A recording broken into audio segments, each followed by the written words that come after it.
बिस्मिल्लाहिर्रहमानिर्रहीम। करक्यूमिन हल्दी में मौजूद एक नहायत फ़ायदेमंद जुज़ या फ़ाइटोकेमिकल है जो इसके मुमकिना सेहत के फ़वाइद का ज़िम्मेदार है। लेकिन करक्यूमिन खुद ब खुद जिस्म में जज़्ब नहीं होता, इसलिए हल्दी का पानी या हल्दी का दूध इस्तेमाल करने वालों को हल्दी का पूरा फ़ायदा नहीं मिलता। आज के वीलॉग में हम इस बारे में बात करेंगे कि हल्दी से पूरा फ़ायदा कैसे उठाया जा सकता है, यानी हल्दी का दूध या पानी इस्तेमाल करने का दुरुस्त तरीका सीखेंगे। हल्दी के पानी के बारे में एक वीडियो मैंने चंद दिन पहले अपलोड की थी, जिसका लिंक ऊपर आई बटन में आ रहा होगा, आप इसे वहां से क्लिक करके देख सकते हैं। आइए देखते हैं कि हल्दी को किन चीज़ों के साथ इस्तेमाल करने से इसका पूरा फ़ायदा हासिल हो सकता है।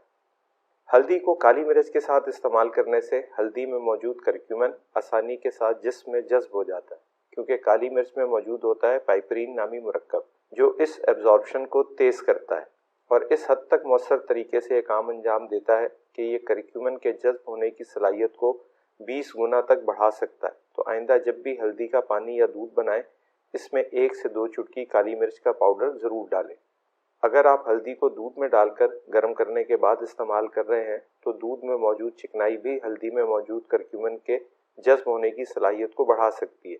लेकिन अगर आप हल्दी को पानी में उबाल कर इस्तेमाल कर रहे हैं तो फिर इसमें आधा चाय का चम्मच देसी घी, नारियल का तेल या फिर एक्स्ट्रा वर्जिन ऑलिव ऑयल डालकर इस्तेमाल करें। इस तरीके से भी हल्दी से भरपूर फ़ायदा हासिल किया जा सकता है। लेसिथिन एक कुदरती एमल्सीफायर है जो कि अंडे की जर्दी और सोयाबीन में पाया जाता है।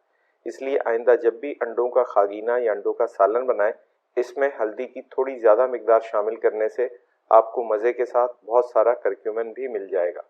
क्यूरस्टिन एक फ्लेवोनाइड है जो सेब, प्याज और तुर्श फल जैसे किनू वगैरह में पाया जाता है और हल्दी को अगर इन ग़िज़ाओं के साथ मिलाकर इस्तेमाल किया जाए तो इससे भी करक्यूमिन के जज़्ब होने की सलाहियत में इजाफा हो जाता है। याद रखें कि हर इंसान की फिजियोलॉजी मुख्तलिफ हो सकती है और इस वजह से करक्यूमिन के जज़्ब होने की सलाहियत में भी तब्दीली हो सकती है। ये एक अच्छा आइडिया हो सकता है कि आप हल्दी को मुख्तलिफ चीज़ों के साथ मिलाकर इस्तेमाल करने का तजर्बा करें और जो चीज़ आपको ज़्यादा फ़ायदेमंद महसूस हो इसे इख्तियार करें। दूसरी एहतियात जो इस सिलसिले में पेश नज़र रखनी चाहिए वो हल्दी का गर्म मिजाज है, इसलिए जिन लोगों को गर्म चीज़ों से परहेज़ है या इनके इस्तेमाल से कोई मसला हो सकता है वो हल्दी को एहतियात के साथ इस्तेमाल करें और ज़्यादा गर्म मौसम में इससे परहेज़ करें। उम्मीद है इस मुख्तसर सी वीडियो के ज़रिए आपको हल्दी के दुरुस्त इस्तेमाल के बारे में कुछ मुफीद बातें ज़रूर पता चली होंगी।